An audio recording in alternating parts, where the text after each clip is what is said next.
எனக்கு ஒரு கம்பெனியில மீட்டிங்ன்னு சொல்லிட்டு என்னோட ரிலேட்டிவ் ஒருத்தர் வந்து பார்த்தீங்கன்னா கூப்பிட்டுருந்தாரு. என்னோட ஃப்ரெண்ட்ஸ்களையுமே நான் கூட்டிட்டு போயிருந்தேன். அந்த மீட்டிங் வந்து பார்த்தீங்கன்னா, ஞாயித்துக்கிழமை அன்னைக்கு நடக்குதுன்னு சொன்னாங்க. நானும் மத்த நாள் ஒர்க் இருக்குன்னு சொல்லிட்டு ஞாயித்துக்கிழமை அன்னைக்கு ஃப்ரீ தானே சரி போயிட்டு வரலாம்னு சொல்லிட்டு நாங்களும் கிளம்புனோம். ஞாயித்துக்கிழமை அன்னைக்கு காலையில 8:30க்கு நாங்க வந்து கோயம்புத்தூர் ரீச் ஆயிட்டோம். ஆனா மீட்டிங் வந்து பார்த்தீங்கன்னா 9 மணிக்கு நடக்கிறதா சொல்லியிருந்தாங்க.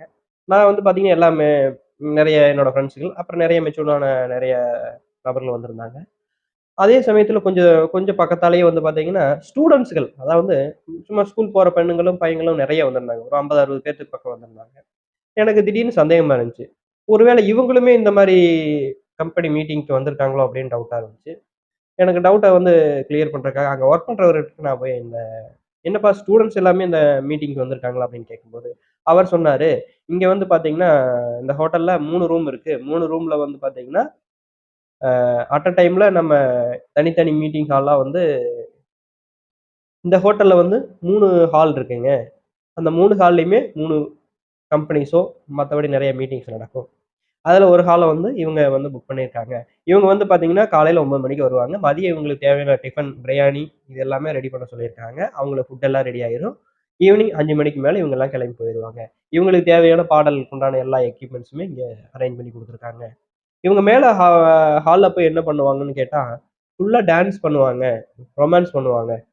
அதாவது ஆண்களும், பெண்களும் வந்து பார்த்தீங்கன்னா, ஒண்ணா சேர்ந்து டான்ஸ் ஃபுல்லா பண்ணுவாங்க அப்படின்னு சொன்னாரு. என்னப்பா இதுக்கு பெட்ரோல்லாம் பெட்ரோலோட பர்மிஷன் வாங்கிட்டு தான் வந்து இதெல்லாம் பண்றாங்களா அப்படின்னு கேட்டேன். அப்படியெல்லாம் பெற்றோர்களுக்கெல்லாம் தெரியாதுங்க. நெறைய பேர் வந்து பார்த்தீங்கன்னா வர்றாங்க. நெறைய பேர் ஸ்கூல் யூனிஃபார்ம்லயே வர்றாங்க. வரும்போது ஒரு ட்ரெஸ் வருவாங்க.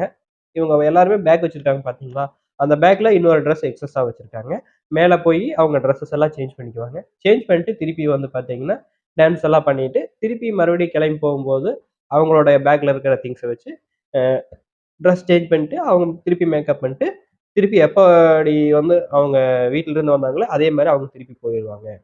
சரிப்பா இங்க மீட்டிங் அரேஞ்ச் பண்றாங்கல்ல, அந்த மீட்டிங் ஹால்ல டான்ஸ் மட்டும் தான் பண்ணுவாங்களா? அப்படின்னு கேட்டாங்கன்னா, சில டே டான்ஸ் பண்ணுவாங்க. அவங்களுக்கு தேவையான ட்ரிங்க்ஸ் எல்லாமே நெறைய ஸ்பான்சர் பண்ணுவாங்க. அதெல்லாம் நாங்க வந்து வெளியில சொல்ல முடியாது அப்படின்ட்டாரு. சரி நானும் அத பத்தி ரொம்ப டீட்டெயிலா கேட்டுக்கல. ஏன்னா, நம்ம டீட்டெயிலா கேட்டாலும் அவரு அதுக்கு மேல சொல்லவும் மாட்டாரு. அப்படிங்கிறதுனால நான் அத அப்படியே விட்டுட்டேன். எனக்கு மீட்டிங் 5 மணி வரைக்கும் இருந்தது. இடையில மீட்டிங் ஹால்ல வந்துட்டு நெறைய சரி ரெஸ்ட் ரூம் அந்த டைமிங்ல நான் வெளிய வந்து பார்த்தேன். அவங்க ஹால்ல வந்து பார்த்தீங்கன்னா, ஃபுல்லா டான்ஸ் மியூசிக்கு ஆண்கள், பெண்கள் எல்லாருமே ஒண்ணா சேர்ந்து டான்ஸ் பண்ணிட்டு இருந்தாங்க. கட்டி பிடிச்சு எல்லாமே டான்ஸ் பண்ணிட்டு இருந்தாங்க. இப்படி டான்ஸ் பண்ணிட்டு இருக்கும்போது, எனக்கு ஒரு சில விஷயங்கள் தோணுச்சு. இது எல்லாமே இந்த குழந்தைகள் எல்லாமே அந்த டான்ஸ் பண்ணிட்டு இருக்கும்போது அவங்க அம்மா, அப்பா னுடைய மனநிலை எப்படி இருக்கும்? அந்த அவங்க அம்மா, அப்பா அவங்க இங்க வந்து பார்த்தாங்கன்னா எப்படி இருக்கும்னு யோசிச்சு பார்த்தேன். அது வந்து பார்த்தீங்கன்னா, ரொம்ப வேதனையா தான் இருந்துச்சு. ஆனா, இந்த குழந்தைகள் இப்படி வந்திருக்காங்க அப்படிங்கிறத நெறைய பெற்றோர்களுக்கு அவங்களுக்கு தெரியறதில்ல. இந்த குழந்தைகள் என்னென்ன சொல்லிட்டு வர்றாங்கன்னா, என் ஃப்ரெண்ட் வீட்டுக்கு போறேன், ஸ்பெஷல் கிளாஸ் இருக்கு, டியூஷன் போறேன், ஏதோ ஒரு காரணம் சொல்லிட்டு வர்றாங்க. நெறைய பேர் வந்து பார்த்தீங்கன்னா, அவங்க அம்மா, அப்பா ஒர்க்குக்கு போயிருந்ததுனால 9 மணிக்கு கிளம்பி வந்துர்றாங்க. அவங்க வந்து 6 மணிக்கு வருவாங்க அப்படின்னா, இவங்க 5 மணிக்கே கிளம்பி ரிட்டர்ன் போயிர்றாங்க. அந்த மாரி நெறைய பேர் வர்றாங்க. அப்படி இவங்க வர்றவங்க எல்லாருமே அவங்களுடைய மொபைல் எண்ண லோக்கல்ல இருக்கிற எல்லா பையன்கிட்டயுமே ஷேர் பண்ணிக்கிறாங்க. நெறைய Instagram இது எல்லாமே ரொம்ப அப்டேட்டா போயிட்டு இருக்கிறாங்க. அப்படிங்கிறதுனால, பொள்ளாச்சி சம்பவம் பார்த்தீங்க இல்லையா? அதுல பெண் குழந்தைகள் வந்து மட்டும் தான் தவறு செஞ்சாங்கன்னு சொல்லி பொள்ளாச்சி சம்பவத்துல பார்த்தீங்கன்னா, ஆண்கள் மட்டும் தான் தவறு செஞ்சாங்க அப்படின்னு சொல்லிட்டு அவங்களுக்கு வந்து கேஸ் போட்டு அவங்களுக்கு உண்டான தண்டனை கிடைச்சிருக்கு.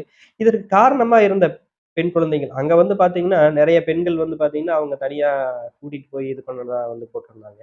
இப்போ இனிமேல் வர்ற சம்பவம் எப்படின்னா, பெண் குழந்தைகள அவங்களே டைரக்ட்டா போவாங்க. டைரக்ட்டா போய் அங்க பழகுறாங்க. பழகி அந்த ஸ்டூடண்ட்ஸ் கூட 5 பேர், 6 பேத்து கூட ஃபோன் நம்பர்ஸ் எல்லாமே ஷேர் பண்ணிக்கிறாங்க. இவங்களோட நம்பி வெளி இடங்களுக்கு போனால், உங்களுடைய பெண் குழந்தைகளா இருந்தாலும் அந்த மாரி தவறுகள் நடந்ததுன்னா, அதற்கு யார் காரணமா இருப்பாங்கன்னா, 100% பெற்றோர்கள் மட்டும் தான். உங்களுடைய குழந்தைகளை பார்ப்பதை தவிர உங்களுக்கு வேறு எந்த வேலைகளுமே கிடையாது. அத நீங்க சரியா புரிஞ்சுக்கணும். நீங்க குழந்தைகள வந்து ஒரு ஸ்டேஜ் வரைக்கும் நீங்க எப்படி கண்ட்ரோல்ல வச்சிருக்கீங்களோ, அதுக்கு மேலயுமே அவங்க என்னென்ன பண்றாங்க? தவறான வழியில் போறாங்களா? அவங்களோட எல்லா நடவடிக்கைகளையுமே நீங்க கட்டாயம் வாட்ச் பண்ணணும். அப்படி நீங்க வாட்ச் பண்ணல அப்படின்னா, பொள்ளாச்சி சம்பவத்துல நெறைய பெண்கள் பாதிக்கப்பட்டாங்க. அதே மாரி கோயம்புத்தூர்லயும் பல பெண்கள் பாதிக்கப்படுவதற்கான வாய்ப்புகள் இருக்குது. கோயம்புத்தூர்ல மட்டும் தான் நடக்குதா? நான் பார்த்தத வச்சு சொல்றேன். அதே மாரி கோயம்புத்தூர் மட்டும் இல்ல, நெறைய ஊர்ல நடக்கிறதுக்கான வாய்ப்புகள் அதிகமா இருக்குது.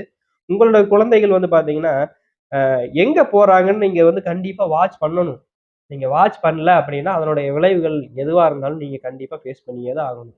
உங்களுடைய குழந்தைகளுடைய எதிர்காலத்தை நீங்கள் கட்டாயம் கவனத்தில் கொண்டு, நீங்க உங்களுடைய குழந்தைகளை எந்த அளவுக்கு வாட்ச் பண்றீங்களோ, அந்த அளவுக்கு உங்களுடைய குழந்தைகளுடைய எதிர்காலம் மிகவும் பாதுகாப்பாகவும், சேஃபாவும் இருக்கும்.